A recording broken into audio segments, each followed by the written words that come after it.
equity averages have all taken a turn this Thursday afternoon. I'm Olivia Bono-Voznenko, and I have Matt Cheslock from Virtu Financial to talk about what is going on with these markets today. Hi, Matt. Thanks for coming to the show. Yeah, my pleasure. Thanks for having me, especially on a day like today.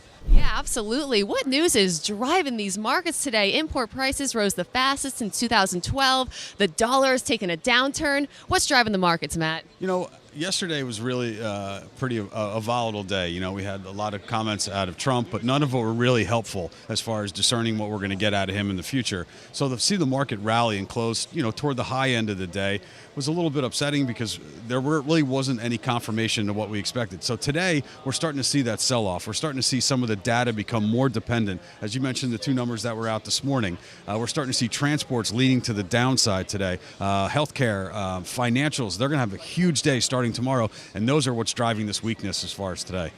Now, Matt, just to catch our viewers up, you mentioned that you've noticed a trend in sector rotation, and last we were heading into technology. Are we there, and are you comfortable with the hacking we're hearing from Yahoo to the election?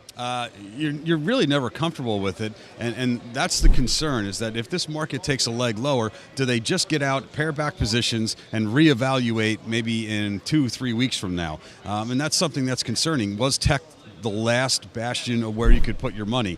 But I'm really going to be focused on the financials tomorrow. 3 big banks tomorrow. They've been a major beneficiary of the Trump rally as a whole, at least in the first month, and that's going to really set the table for the rest of the earnings season.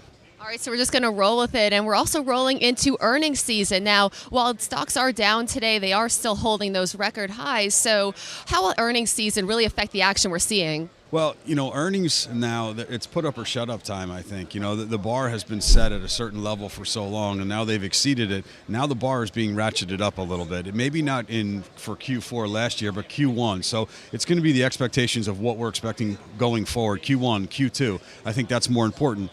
We saw some of the Fed talk. We're starting talking about 3 modest hikes are reasonable.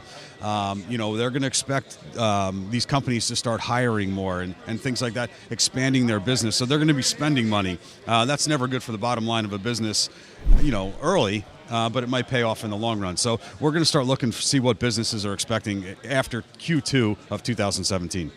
Okay, Matt, thank you so much for your insight today. Have a great weekend, a nice long one. Yes, I certainly enjoy it. Maybe the weather stay warm.